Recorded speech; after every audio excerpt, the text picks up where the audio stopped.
Hello bachcho, let's see the question. Question says, so that the following vectors are collinear and vectors are 2i cap minus 3j cap plus 4k cap and minus 4i cap plus 6j cap minus 8k cap. These are the two vectors. ठीक है, सबसे पहले हम लोग बात करते हैं की कॉन्सेप्ट.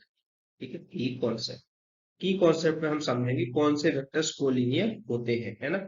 अगर लिखा हुआ है if a vector is equal to lambda into b vector where where lambda क्या है, कोई भी कांस्टेंट है, इट इज अ कांस्टेंट. ठीक है, then then a vector and b vector are said to be collinear. said to be collinear. अगर ऐसी condition बनती है एक वेक्टर के equal to constant into another vector हो जाता है तो दोनों वेक्टर कोलिनियर कहलाते हैं या दोनों वेक्टर कोलिनियर हो जाते हैं. ठीक है, तो अब यहाँ पर देखते हैं हम लोग क्वेश्चन हमें क्या गिवन है. हम लोग ले लेते हैं कि सपोज ए वेक्टर बराबर क्या है, 2 iota cap minus 3j cap plus का 4k कैप है. ठीक है, ये हमारा ए वेक्टर इक्वल टू हो गया. बी वेक्टर इक्वल टू क्या है, माइनस का 4 आयोटा कैप प्लस का 6j कैप माइनस का 8k कैप. ये हमारा बी वेक्टर हो गया.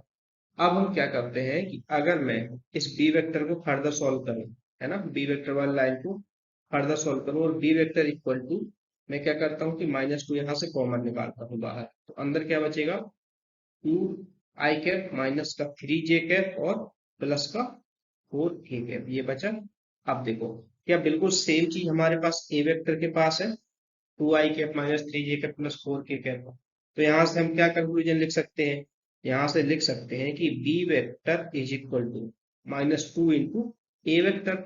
अब देखो कुछ ऐसी ही कंडीशन बन गई हमारे पास, या इसको चाहे एक और तरीके से भी लिखा जा सकता है कि A vector is equal to -1/2 B vector. तो क्या हो रहा है, ये क्या है -1/2, दिस इज अ कांस्टेंट, है ना. या फिर यहां से भी समझ सकते हो b vector equal to minus का 2 इंटू ए वेक्टर, यहाँ -2 कांस्टेंट है.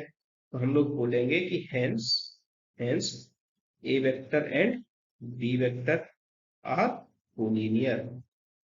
कोलिनियर जो कि हमने की कॉन्सेप्ट में अभी अभी डेफिनेशन में समझा है. I hope you have understood this question very well. Thank you so much. Best of luck.